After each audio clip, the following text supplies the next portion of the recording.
Good morning. Today we are going to discuss about the other principles of taxation. So in the previous class we have discussed about the first principle of taxation, and there are some other principles also. They are the cost of service theory, then the benefit principle of taxation.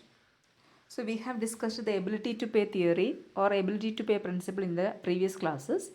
Today there are two other theories also we are going to discuss: cost of service theory and benefit principles. These are the other theories which are related with the which are the principles of taxation or the theories of taxation.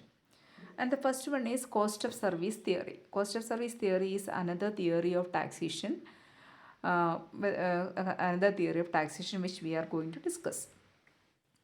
So according to this theory, according to cost of service theory, each taxpayer should pay tax equal to the cost of services rendered by the government to a particular individual. According to this theory, each taxpayer should pay tax equal to the cost rendered by the government to provide a service. The government is providing some services to the people. ഇപ്പോൾ ജനങ്ങൾക്ക് government കുറച്ച് സേവനങ്ങൾ നൽകുന്നു. അപ്പോൾ എന്താണ്, ഈ സേവനങ്ങൾക്കുള്ള ഒരു cost ഉണ്ടാവും. ആ കോസ്റ്റിന് ഈക്വൽ ആയിട്ടുള്ളൊരു ടാക്സ് വേണം ഒരു വ്യക്തി ഗവൺമെൻറ് നൽകേണ്ടതെന്നാണ് ഈ കോസ്റ്റ് ഓഫ് സർവീസ് തിയറിയിൽ പറയുന്നത്. So each tax payer should pay a tax which is equal to the cost of service rendered by the government to a particular individual. അതായത് ഓരോ വ്യക്തികൾക്കും ഗവൺമെൻറ് കൊടുക്കുന്ന ഒരു സേവനം ഉണ്ടാവും. ആ സേവനത്തിനൊരു കോസ്റ്റ് ഉണ്ട്. ആ സേവനത്തിന് കൊടുക്കുന്ന കോസ്റ്റിന് ഈക്വൽ ആയിട്ടുള്ള ഒരു ടാക്സ് പേയ്മെൻറ്റ് വേണം ആര് നൽകേണ്ടത്, ജനങ്ങൾ നൽകേണ്ടതെന്നാണ് ഈ കോസ്റ്റ് ഓഫ് സർവീസ് തിയറിയിൽ പറയുന്നത്. For example, if an individual is receiving 0.3% of total services. So a person is receiving 3% of total services and he has to pay 3% of total cost involved in providing such services. അതായത് ഒരു വ്യക്തിക്ക് he is receiving 3% of services from the government and he have to pay 3% of total cost involved in providing such services. അതായത് ഒരു വ്യക്തിക്ക് 3% മൊത്തം സേവനങ്ങൾ ഗവൺമെൻറ്റിൽ നിന്ന് 3% സേവനങ്ങൾ കിട്ടുന്നു. അപ്പോൾ അയാൾ എന്താണ്, മൊത്തം ടോട്ടൽ കോസ്റ്റിൻ്റെ 3% ആർക്ക് കൊടുക്കണം, ഗവൺമെൻറ് കൊടുക്കണം. He has to pay 3% of total cost involve in providing such services. 3% total service കിട്ടുന്ന വ്യക്തി 3% തന്നെ അതിൻ്റെ കോസ്റ്റ്, സർവീസിൻ്റെ കോസ്റ്റ് കൊടുക്കുകയും ചെയ്യണം.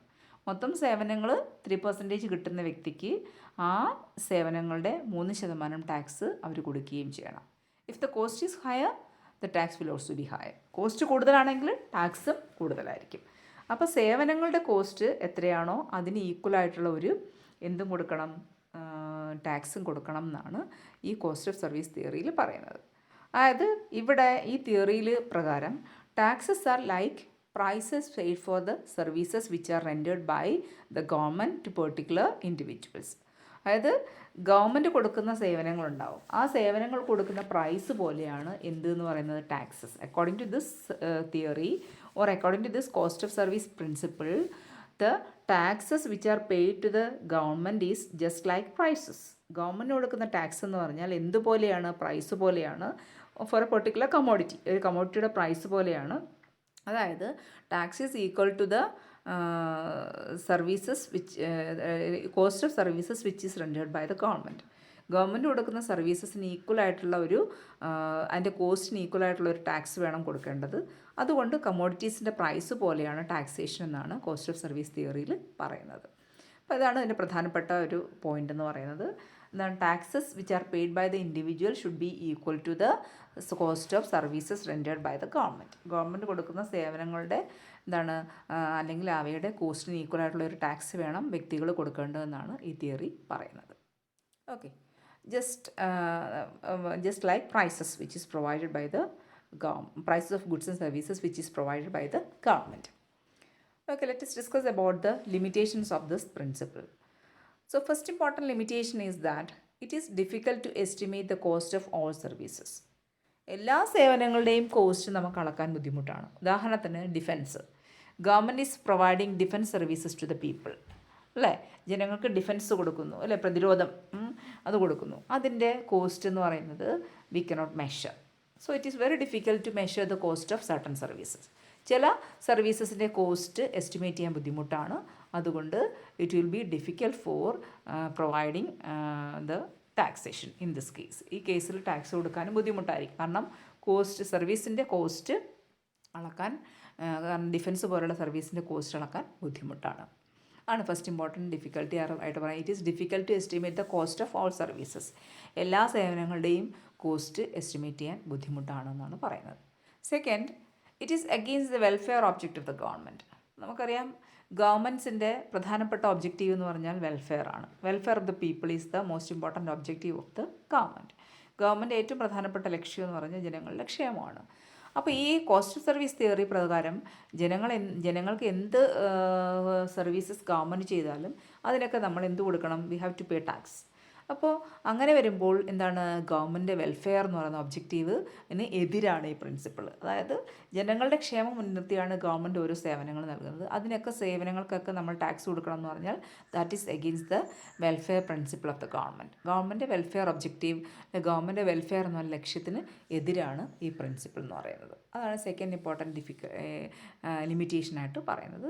So this principle is against the welfare object of the government. Government welfare ഒബ്ജക്റ്റീവിന് എതിരെയാണെന്നാണ് വേറൊരു ക്രിറ്റിസിസം പറയുന്നത്.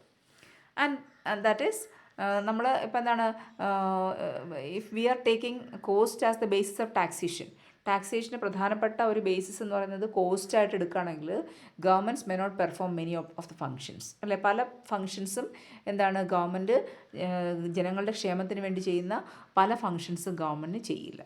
അതായത് സൊസൈറ്റിക്ക് മൊത്തത്തിൽ ഡിസൈറബിൾ ആയിട്ടുള്ള പല ഫങ്ഷൻസും ഉണ്ടാവും. ഉദാഹരണത്തിന് ഡ്യൂറിങ് ടൈംസ് ഓഫ് എമർജൻസി, ഭയങ്കര അത്യാവശ്യ ഘട്ടങ്ങളിൽ നമ്മൾ റിലീഫ് വർക്ക് ചെയ്യുക, അതായത് നമ്മൾ എന്താണ് ദുരിതാശ്വാസ പ്രവർത്തനങ്ങളൊക്കെ ചെയ്യാറുണ്ട്. ഫ്രീ മെഡിക്കൽ സർവീസസ് കൊടുക്കാറുണ്ട്, എഡ്യൂക്കേഷൻ ഫെസിലിറ്റീസ് കൊടുക്കാറുണ്ട്. ഇതൊക്കെയെന്ന് പറഞ്ഞാൽ ഗവൺമെൻറ്റിൻ്റെ from the part of the government it is desirable for the welfare of the people. ജനങ്ങളുടെ വെൽഫെയറിന് വേണ്ടി വളരെ അത്യാവശ്യമായ കാര്യങ്ങളാണ് ഇവയൊക്കെ. അപ്പോൾ ഇതിനൊക്കെ ചെയ്യുന്നതിന് വേണ്ടി ഗവൺമെൻറ് അതിൻ്റെ കോസ്റ്റ് എന്ന് പറഞ്ഞാൽ ടാക്സേഷൻ്റെ അടിസ്ഥാനമാക്കി കഴിഞ്ഞു കഴിഞ്ഞാൽ എന്താണ്, that is against the welfare objective of the government. Government ക്ഷേമം എന്ന് പറയുന്ന ഒരു ലക്ഷ്യത്തിന് ഓപ്പോസിറ്റ് ആയിരിക്കും ഇത്. അതുകൊണ്ട് ഒരിക്കലും നമ്മൾ സർവീസസിനുള്ള കോസ്റ്റ് എന്ന് പറയുന്നത് നമ്മുടെ എന്താണ് ടാക്സേഷൻ്റെ ഒരു അടിസ്ഥാനമായിട്ട് നമുക്ക് എടുക്കാൻ കഴിയില്ല എന്നാണ് ക്രിറ്റിസിസം പറയുന്നത്. And the third is it is against the very definition of ടാക്സിൻ്റെ എന്താണ് ഡെഫിനിഷൻ തന്നെ നമുക്കറിയാം. It is a compulsory contribution, there is no direct quid pro quo, അല്ലേ? അതിനകത്തൊരു പറയുന്ന കാര്യം എന്ന് വെച്ചാൽ ടാക്സ് എന്ന് വെച്ചാൽ ഒരു കമ്പൽസറി കോൺട്രിബ്യൂഷനാണ്. ഒരിക്കലും ഒരു ക്വിഡ് പ്രോക്കോ അല്ലെങ്കിൽ തിരിച്ചെന്തെങ്കിലും പ്രോമിസ് ചെയ്തുകൊണ്ടല്ല നമ്മൾ ടാക്സ് കളക്ട് ചെയ്യുന്നത്. അപ്പോൾ ഇവിടെ നമ്മൾ പറയുന്നത് വെച്ചാൽ സർവീസിന് പകരമായിട്ട് ടാക്സ് ഈടാക്കണം എന്നാണ് പറയുന്നത്. സർവീസിൻ്റെ കോസ്റ്റിന് പകരമായിട്ട് ടാക്സ് ഈടാക്കണമെന്നാണ് ഇത് ഈ പ്രിൻസിപ്പിൾ പറയുന്നത്. അപ്പോൾ അതുകൊണ്ട് ടാക്സ് എന്ന് പറയുന്ന ഒരു ഡെഫിനിഷൻ്റെ എതിരെ തന്നെയാണ്. യഥാർത്ഥത്തിൽ ടാക്സേഷൻ ഈടാക്കുമ്പോൾ ഒരിക്കലും തിരിച്ചൊന്നും നമ്മൾ സേവനങ്ങളോ എന്തെങ്കിലും ഒന്നും നമ്മൾക്ക് ജനങ്ങൾക്ക് നമ്മൾ എന്താണ് പ്രോമിസ് ചെയ്തുകൊണ്ടല്ല ടാക്സ് ഈടാക്കുന്നത്. ടാക്സിൻ്റെ ഡെഫിനിഷന് തന്നെ ഓപ്പോസിറ്റ് ആയിട്ടുള്ള ഒരു പ്രിൻസിപ്പിളാണ് ഈ കോസ്റ്റ് ഓഫ് സർവീസ് പ്രിൻസിപ്പിൾ എന്ന് പറയുന്നത്. അപ്പോൾ കോസ്റ്റ് ഓഫ് സർവീസിനകത്ത് പറയുന്നത് വെച്ചാൽ എന്ത് സർവീസ് കൊടുക്കുന്നതിന് കോസ്റ്റായിട്ടാണ്, അതിൻ്റെ കോസ്റ്റിന് ഈടാക്കുന്ന പണമാണ് ടാക്സ് എന്ന് പറയുന്നത്. പക്ഷേ ആക്ച്വലി എന്താണ്, ടാക്സിൻ്റെ ഡെഫിനിഷനിൽ തന്നെ നമ്മൾ തിരിച്ചൊന്നും പ്രോമിസ് ചെയ്യാതെ തന്നെയാണ് നമ്മൾ ടാക്സ് ഈടാക്കുന്നത്. അടുത്ത ക്രിറ്റിസിസമായിട്ട് പറയുന്നത് the cost of services which are rendered by the governments to individuals is fixed arbitrarily which is not just. അതായത് ഗവൺമെൻറ് ഇൻഡിവിജ്വൽസിന് കൊടുക്കുന്ന ചില സേവനങ്ങളുണ്ടാവും. ആ സേവനങ്ങളുടെ കോസ്റ്റ് എന്ന് പറഞ്ഞാൽ എന്താണ്, ഗവൺമെൻറ് സ്വമേധയായിട്ട് തീരുമാനിക്കുന്നത്. അത് പലപ്പോഴും ജസ്റ്റ് ആവണമെന്നില്ല, നീതിപൂർവമാവണമെന്നില്ല. ഗവൺമെൻറ്റായിട്ട് തീരുമാനിക്കുന്നതായിരിക്കും. അത് പലപ്പോഴും എന്താണ്, ജസ്റ്റിഫയബിൾ അല്ല, നമുക്ക് നീതീകരിക്കാവുന്നൊരു വിലയായിരിക്കില്ല പലപ്പോഴും ഈ സേവനങ്ങൾക്കായിട്ട് ഗവൺമെൻറ് ഈടാക്കുന്ന പണം എന്ന് പറയുന്നത്. അതുകൊണ്ട് we cannot justify this principle. അതുകൊണ്ട് ഈ പ്രിൻസിപ്പിളിനെ നമുക്ക് ജസ്റ്റിഫൈ ചെയ്യാൻ പറ്റില്ല. കാരണം പല സേവനങ്ങൾക്കും നമ്മൾ പ്രതീക്ഷിക്കുന്നതിനേക്കാൾ ചിലപ്പോൾ കൂടിയ റേറ്റ് ആയിരിക്കും ഗവൺമെൻറ് ഈടാക്കുന്നത്. ഒരിക്കലും ജസ്റ്റിഫൈഡ് ആയിട്ടുള്ള അല്ലെങ്കിൽ നീതീകരിക്കപ്പെട്ടിട്ടുള്ള റേറ്റ് ആയിരിക്കത്തില്ല ഈടാക്കുന്നത്. അപ്പോൾ അങ്ങനെ വരുമ്പോൾ we cannot accept this principle. So these are the main limitations of the cost of service principle. First എന്ന് പറഞ്ഞാൽ it is very difficult to estimate the cost of certain services. Second, it is against the welfare principle of the government. Then it is against the very definition of taxation. Then last one, the cost of services rendered by the governments to individuals is fixed arbitrarily and which is not just. ഇത് just അല്ല, അല്ലെങ്കിൽ നീതീകരിക്കുന്ന പെടുന്ന ഒന്നല്ല എന്നുള്ളതാണ് പ്രധാനപ്പെട്ട criticisms ആയിട്ട് പറയുന്നത്. അപ്പോൾ ഇതാണ് കോസ്റ്റ് ഓഫ് സർവീസ് തിയറി എന്നുകൊണ്ട് ഉദ്ദേശിക്കുന്നത്. Next one is benefit principle of taxation. Benefit principle of taxation is very much similar to cost of service principle. Cost of service പ്രിൻസിപ്പിളിൻ്റെ പോലെ തന്നെ ഏകദേശം ഒരു സിമിലാരിറ്റി ഉള്ള ഒരു പ്രിൻസിപ്പിളാണ് ഈ ബെനിഫിറ്റ് പ്രിൻസിപ്പിൾ എന്ന് പറയുന്നത്. മറ്റേതിൽ എന്താണ്, കോസ്റ്റ് ഓഫ് സർവീസ് ആണെങ്കിൽ ഇതിൽ ബെനിഫിറ്റ് എന്നാണ്. This is a quid pro quo principles. This is also called as quid pro quo principle. Quid pro quo എന്ന് പറഞ്ഞാൽ നമുക്കറിയാം എന്താണ്, എക്സ്പെക്റ്റിംഗ് സംതിങ് ഇൻ റിട്ടേൺ, നമുക്ക് തിരിച്ചെന്തെങ്കിലും കിട്ടും എന്നുള്ളത് ആണ് ഇതിൽ പറയുന്നത് ക്വിഡ് പ്രോക്കോ പ്രിൻസിപ്പിൾ എന്ന് പറയുന്നത്. അപ്പം ഇവിടെ in this principle government is just acting like A business man. Government എന്ന് പറഞ്ഞാൽ ഒരു ബിസിനസ് മാനെ പോലെയാണ് ആക്ട് ചെയ്യുന്നത്. അതായത് എന്താണ്, people are purchasing commodities from a particular business man and people are paying to that business man. Business man അപ്പം ജനങ്ങൾ എന്താണ്, they are paying to the business man for the commodities purchased from him. ഈ വ്യക്തികളുടെ കയ്യിൽ നിന്ന് വ്യക്തികളുടെ കയ്യിൽ നിന്ന് ജനങ്ങൾ വാങ്ങുന്ന സാധനങ്ങൾക്ക് പകരം അവർ എന്ത് ചെയ്യുന്നു, അതിനുള്ള പേയ്മെൻറ്റ് നടത്തുന്നു. അതായത് government is acting like A business man. Government ഇവിടെ എന്തായിട്ടാണ് പ്രവർത്തിക്കുന്നത്, ബിസിനസ് മാനായിട്ട് പ്രവർത്തിക്കുന്നത്. അപ്പം എന്താണ് ഇവിടെ എന്ന് പറഞ്ഞാൽ people are purchasing goods and services from the government. ജനങ്ങളുടെ കയ്യിൽ നിന്ന് സാധനങ്ങളും സേവനങ്ങളും ആര് വാങ്ങിക്കുന്നു, ജനങ്ങൾ വാങ്ങിക്കുന്നു. ഗവൺമെൻറ്റിൻ്റെ കയ്യിൽ നിന്ന് സാധനങ്ങളും സേവനങ്ങളും ജനങ്ങൾ വാങ്ങുന്നു. അപ്പം government is acting like A business man and people are purchasing goods and services from the government. അപ്പം ജനങ്ങൾ എന്ത് ചെയ്യുന്നു, ഗവൺമെൻറ്റിൽ നിന്ന് സാധനങ്ങളും സേവനങ്ങളും വാങ്ങുന്നു. Government is acting like A business man. Government ഒരു ബിസിനസ് മാനായിട്ട് ആക്ട് ചെയ്യുന്നു. അപ്പോൾ അങ്ങനെ നമ്മൾ എന്താണ്, സാധനങ്ങളും സേവനങ്ങളും ബെനിഫിറ്റ് പ്രിൻസിപ്പിളാണ്. നമുക്ക് എന്ത് ബെനിഫിറ്റാണോ നമുക്ക് ഈ ഗവൺമെൻറ്റിൽ നിന്ന് കിട്ടുന്നത്, ആ ബെനിഫിറ്റിൻ്റെ അടിസ്ഥാനത്തിൽ നമ്മൾ എന്ത് ചെയ്യുന്നു, തിരിച്ച് പേയ്മെൻറ്റ് കൊടുക്കുന്നുള്ള മീനിങ് ആണ്. അപ്പോൾ ഈ പ്രിൻസിപ്പിൾ എന്ന് പറഞ്ഞാൽ this principle is supported by many German writers like Grotius then Pufendorf. Pufendorf എന്ന് പറയുന്ന ഗ്രോഷ്യസ് എന്ന 2 ജർമ്മൻ റൈറ്റേഴ്സ് ഇതിനെ സപ്പോർട്ട് ചെയ്തിട്ടുണ്ട്. അതുപോലെ ഏബ്സ് ദെൻ ഫിസിയോക്രാറ്റ് ദെൻ ലോക്ക്, ഈ 3 ഇക്കോണമിസ്റ്റുകൾ അക്സെപ്റ്റ് ചെയ്തിട്ടുണ്ട്. മാത്രമല്ല ഹ്യൂം റൂസോ തുടങ്ങിയ ഇക്കോണമിസ്റ്റുകൾ ഇതിനെ അഡോപ്റ്റ് ചെയ്യുകയും ചെയ്തിട്ടുണ്ട്. So this principle was supported by German writers like Grotius, Pufund, etc. Then it was also accepted by writers like Abe's, Physiocrat and Locke. Physiocrat, Abe's, Locke എന്ന് പറയുന്ന writers ഇതിനെ accept ചെയ്തിട്ടുണ്ട്. മാത്രമല്ല റൈറ്റേഴ്സായ Hume, Rousseau തുടങ്ങിയവർ ഇതിനെ adopt ചെയ്യുകയും ചെയ്തിട്ടുണ്ട്. ഈ ബെനിഫിറ്റ് പ്രിൻസിപ്പിളിനെ അഡോപ്റ്റ് ചെയ്യുകയും ചെയ്തിട്ടുണ്ട്. അപ്പം എന്താണ് ഈ പ്രിൻസിപ്പിൾ പറയുന്ന ഇത്രയും കാര്യമേ ഉള്ളൂ. This principle explains that tax should be paid in accordance with the benefits each individual receives from the expenditure programmes of the government. അതായത് ഗവൺമെൻറ്റിൻ്റെ ടാക്സ് റവന്യൂവിൽ നിന്ന് ഗവൺമെൻറ് ചില എക്സ്പെൻഡിച്ചർ പ്രോഗ്രാംസ് ചെയ്യുന്നുണ്ട്.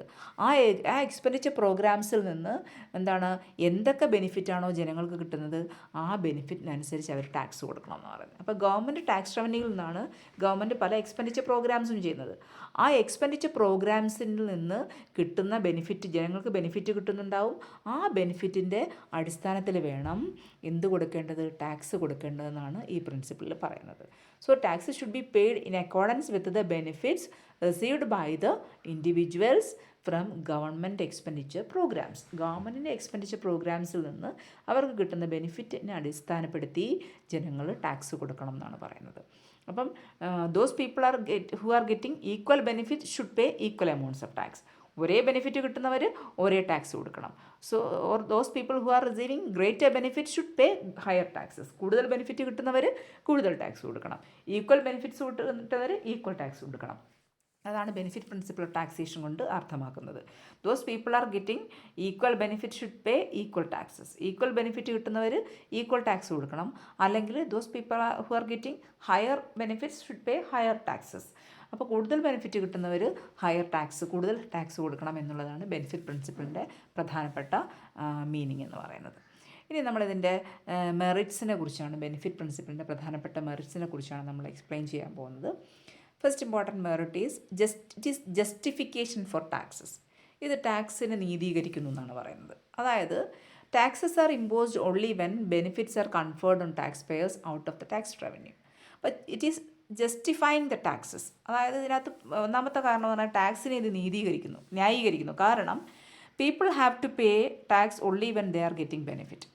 അതായത് ജനങ്ങൾക്ക് ടാക്സ് കൊടുക്കേണ്ട വരുന്ന എപ്പോഴാണ്? അവർക്ക് എന്തെങ്കിലും ബെനിഫിറ്റ് കിട്ടുമ്പോൾ മാത്രം എന്ത് കൊടുത്താൽ മതി? ടാക്സ് കൊടുത്താൽ മതി. Taxes are imposed only when benefits are conferred on tax payers. Tax പേയേഴ്സിന് ബെനിഫിറ്റ്സ് കൊടുക്കുമ്പോൾ മാത്രം എന്ത് കൊടുത്താൽ മതി? ടാക്സ് കൊടുത്താൽ മതി. അതിൻ്റെ ഒരു മെറിറ്റായിട്ട് നമുക്ക് പറയാൻ പറ്റും. അപ്പോൾ ഒരു മെറിറ്റായിട്ട് പറയുന്ന എന്താണ്? This is a justification for taxes. ടാക്സിനുള്ള ഒരു ജസ്റ്റിഫിക്കേഷനാണിത്. കാരണം people have to pay taxes only if they are getting benefits. Benefits കിട്ടുന്നതിന് മാത്രം ജനങ്ങൾ എന്ത് കൊടുത്താൽ മതി? ടാക്സ് കൊടുത്താൽ മതി. അതുകൊണ്ട് this is a justification for taxes. ടാക്സിനുള്ളൊരു ജസ്റ്റിഫിക്കേഷനാണ്, ടാക്സിനുള്ള നീതീകരണമാണ് ഈ പ്രിൻസിപ്പിൾ എന്ന് നമുക്ക് പറയാം. Second, equity principle satisfied. So this principle satisfies, or this approach satisfies the principle of equity. Equity എന്ന് പറയുന്ന പ്രിൻസിപ്പിളിനെ ഇത് തൃപ്തിപ്പെടുത്തുന്നുണ്ട്. അതായത് ഈ പ്രിൻസിപ്പിൾ ഇക്വിറ്റിയെ അടിസ്ഥാനപ്പെടുത്തിയിട്ടുള്ളതാണ്. കാരണം individuals who are receiving benefits from the state should contribute in proportion with the benefits enjoyed by them. അതായത് ഗവൺമെൻറ്റിൻ്റെ എക്സ്പെൻഡിച്ചറിൽ നിന്ന് ബെനിഫിറ്റ് കിട്ടുന്ന ഇൻഡിവിജ്വൽസ് എന്ത് ചെയ്യണം? അവരുടെ ബെനിഫിറ്റ്സിന് ആനുപാതികമായ രീതിയിൽ എന്ത് കൊടുക്കണം? അവർക്ക് കിട്ടുന്ന ബെനിഫിറ്റ്സിന് ആനുപാതികമായ രീതിയിൽ ടാക്സ് കൊടുത്താൽ മതി. അതുകൊണ്ട് ഇക്വിറ്റി എന്ന് പറയുന്ന പ്രിൻസിപ്പിൾ ഉണ്ട്. അതായത് ആർക്കാണോ ബെനിഫിറ്റ് ഉണ്ടെന്ന് അവർ ടാക്സ് കൊടുക്കുക, ബെനിഫിറ്റ് കിട്ടാത്തവർ ടാക്സ് കൊടുക്കണ്ട.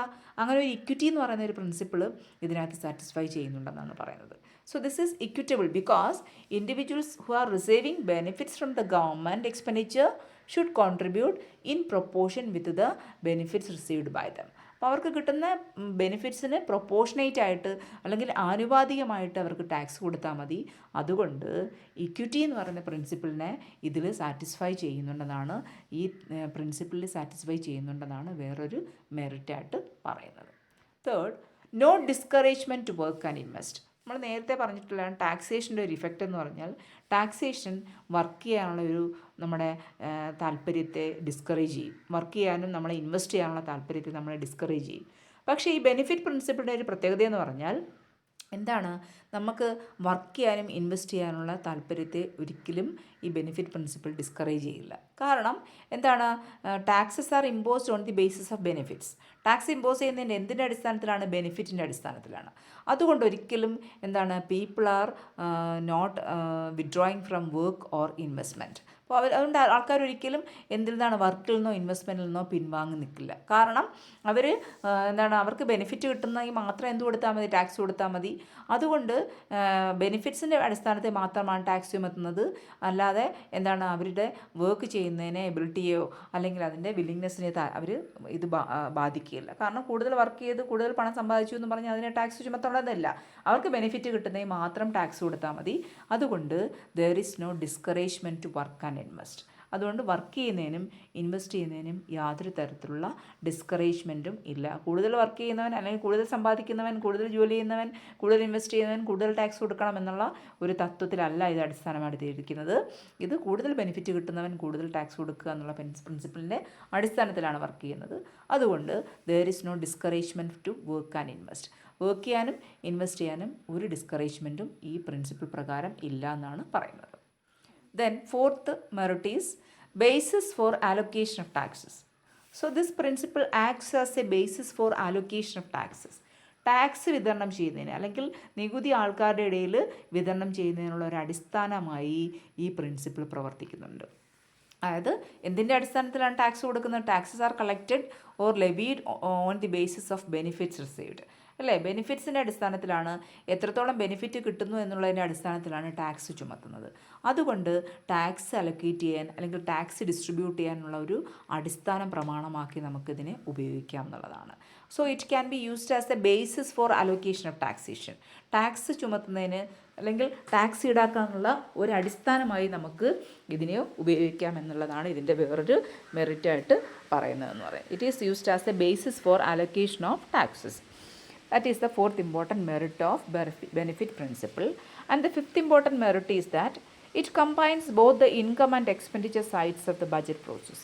ബഡ്ജറ്റിൻ്റെ ഇൻകം സൈഡിനെയും അതുപോലെ എക്സ്പെൻഡിച്ചർ സൈഡിനെയും ഇത് പരിഗണിക്കുന്നു എന്നുള്ളതാണ്, കമ്പൈൻ ചെയ്യുന്നു എന്നുള്ളതാണ് ഇതിൻ്റെ വേറൊരു മെറിറ്റായിട്ട് പറയുന്നത്. നമുക്കറിയാം ബഡ്ജറ്റ് എന്ന് പറഞ്ഞാൽ ഒരു ഗവൺമെൻറ് ബഡ്ജറ്റ് എന്ന് പറഞ്ഞാൽ it has both income and expenditure sides. Income സൈഡും എക്സ്പെൻഡിച്ചർ സൈഡും ഉള്ളതാണ് ബഡ്ജറ്റ് എന്ന് പറയുന്നത്. അപ്പോൾ അതുകൊണ്ട് ഈ ബെനിഫിറ്റ് പ്രിൻസിപ്പിളിൽ ഈ രണ്ട് സൈഡിനെയും പരിഗണിക്കുന്നുണ്ട്, അതായത് ഇൻകത്തെയും എക്സ്പെൻഡിച്ചറിനെയും. ഇൻകം എത്രത്തോളം ഇൻകം കളക്ട് ചെയ്യുന്നു, അത് എത്രത്തോളം എങ്ങനെ സ്പെൻഡ് ചെയ്യുന്നു എന്നുള്ള കാര്യത്തെക്കുറിച്ച് ഇതിൽ പരിഗണിക്കുന്നുണ്ടെന്നുള്ളതാണ് ഇതിൻ്റെ വേറൊരു മെറിറ്റായിട്ട് പറയുന്നത്. It combines both the income and expenditure sides of the budget process. Budget പ്രോസസ്സിൻ്റെ ഇൻകം സൈഡിനെയും എക്സ്പെൻഡിച്ചർ സൈഡിനെയും ഒന്നിച്ചു കൊണ്ടുവരുന്ന ഒരു പ്രിൻസിപ്പിളാണ് ഈ ബെനിഫിറ്റ് പ്രിൻസിപ്പിൾ എന്നാണ് വേറൊരു പ്രധാനപ്പെട്ട മെറിറ്റായിട്ട് പറയുന്നത്. അപ്പോൾ ഇത്രയാണ് പ്രധാനമായിട്ട് ഇതിൻ്റെ മെറിറ്റ്സ് ആയിട്ട് പറയുന്നത്. ഒന്ന്, it is a justification for taxes, കാരണം ആർക്കാണോ ബെനിഫിറ്റ് കിട്ടുന്നത് അവർ മാത്രം ടാക്സ് കൊടുത്താൽ മതി. പിന്നെ ഇക്വിറ്റി പ്രിൻസിപ്പിൾ ഈസ് സാറ്റിസ്ഫൈഡ്, കാരണം എന്താണ്, എല്ലാ ഇൻഡിവിജ്വൽസും those people who are receiving benefit should pay taxes. പിന്നെ no discouragement work and invest ചെയ്യാനുള്ള ഡിസ്കറേജ്മെൻറ്റ് ഇല്ല, കാരണം taxes are imposed only on benefits, അല്ലേ, not on the savings and investment or work of the people. It is a basis for allocation of taxes. Tax ചുമത്താനുള്ള ഒരു basis ആയിട്ട് പ്രവർത്തിക്കുന്നു. മാത്രമല്ല ബജറ്റിൻ്റെ revenue സൈഡിനെയും expenditure സൈഡിനെയും ഇത് പരിഗണിക്കുന്നുണ്ട്, കമ്പൈൻ ചെയ്യുന്നുണ്ട് എന്നുള്ളതാണ് വേറൊരു മെറിറ്റായിട്ട് പറയുന്നത്. Now let us move on to the demerits of this principle. The first important demerit is injustice to poor. This principle is acting as injustice to poor. ആർക്ക് എതിരായിട്ട് പാവപ്പെട്ടവർക്കുള്ള ഒരു പാവപ്പെട്ടവരെ സംബന്ധിച്ചിടത്തോളം ദിസ് പ്രിൻസിപ്പിൾ ഈസ് ഇൻജസ്റ്റിസ്, അനീതിയാണ്. കാരണം നമുക്കറിയാം modern governments are aiming at the welfare of the poor people, അല്ലേ. So more benefits will be given to the poor people than to the rich one. അപ്പം മോഡേൺ ഗവൺമെൻറ്റ്സ് കൂടുതൽ വെൽഫെയറിനെ aim ചെയ്യുന്നതുകൊണ്ട് കൂടുതൽ benefits ആർക്കായിരിക്കും കൊടുക്കുക, പാവപ്പെട്ടവർക്കായിരിക്കും കൊടുക്കുക, അല്ലേ, ദാൻ ദ റിച്ച് പീപ്പിൾ. അങ്ങനെ വരുമ്പോൾ when taxes are imposed on the basis of benefits, who have to pay more tax, the poor will have to pay more tax. അപ്പോൾ കൂടുതലും ബെനിഫിറ്റ്സിൻ്റെ അടിസ്ഥാനത്തിൽ ടാക്സ് ചുമത്തുമ്പോൾ tax burden will be more on the poor, അല്ലേ. കൂടുതൽ ടാക്സിൻ്റെ burden വരിക ആർക്കായിരിക്കും, പുവർ ആയിട്ടുള്ള ആൾക്കാർക്കായിരിക്കും. That will be heavily falling on the poor people. പാവപ്പെട്ടവരുടെ മുകളിലായിരിക്കും ടാക്സിൻ്റെ ബേർഡൻ ഉണ്ടാകുക എന്നുള്ളത്. അപ്പോൾ അതുകൊണ്ട് that is injustice to poor. പുവറിന് ഇൻജസ്റ്റിസ് ആയിരിക്കും, അനീതിയായിരിക്കും. And hence J.S. Mill have rejected this theory on the basis that it is regressive in nature. അതുകൊണ്ട് J.S. Mill പറഞ്ഞതെന്ന് പറഞ്ഞാൽ ഈ പ്രിൻസിപ്പിൾ റിഗ്രസീവാണ്, അതായത് കൂടുതൽ വരുമാനം ഉള്ളവൻ കുറച്ച് ടാക്സ് കൊടുക്കുക, അല്ലെങ്കിൽ കുറച്ച് വരുമാനം ഉള്ളവൻ കൂടുതൽ ടാക്സ് കൊടുക്കുക എന്നുള്ളൊരവസ്ഥയിലേക്ക് എത്തിച്ചേരും. ഈ ടാക്സ് പേയ്മെൻറ്റ് സിറ്റുവേഷൻ ഒരു റിഗ്രസീവായിട്ട് ഉള്ള ഒരു സിറ്റുവേഷനിലേക്ക് എത്തിച്ചേരും. ഈ ബെനിഫിറ്റ് പ്രിൻസിപ്പിളിൻ്റെ അടിസ്ഥാനത്തിൽ ടാക്സ് കൊടുക്കുകയാണെങ്കിൽ അത് റിഗ്രസീവാണ്. കാരണം കൂടുതൽ വരുമാനമുള്ളവന് അധികം ബെനിഫിറ്റ് കിട്ടില്ല, അവന് അധികം ടാക്സ് കൊടുക്കേണ്ടി വരില്ല. അതേസമയം കുറച്ച് വരുമാനമുള്ളവന് കൂടുതൽ ബെനിഫിറ്റ് കിട്ടും, അവന് കൂടുതൽ ടാക്സ് കൊടുക്കേണ്ടിയും വരും. രണ്ടാമത്തെ ഡിമെറിറ്റായിട്ട് പറയുന്നത് it is non applicability of market principle. Market principle, അതായത് ഡിമാൻഡ് ആൻഡ് സപ്ലൈ എന്ന് പറയുന്ന മാർക്കറ്റ് പ്രിൻസിപ്പിൾ നമുക്കിവിടെ ആപ്ലിക്കബിൾ അല്ല. അതായത് പ്രത്യേകിച്ചും സോഷ്യൽ ഗുഡ്സ് ആയ എഡ്യൂക്കേഷൻ, ഡിഫൻസ്, പബ്ലിക് ഹെൽത്ത് എന്നിവയെന്ന് പറഞ്ഞാൽ they are equally provided by the government for collective consumption. എല്ലാവർക്കും ഒരേപോലെയാണ് ഗവൺമെൻറ് കൊടുക്കുന്നത്, അല്ലേ. അതുകൊണ്ട് ഒരിക്കലും ആരും അവർക്ക് ഏതാണ് താല്പര്യമുള്ളതെന്ന് അവർ പറയില്ല.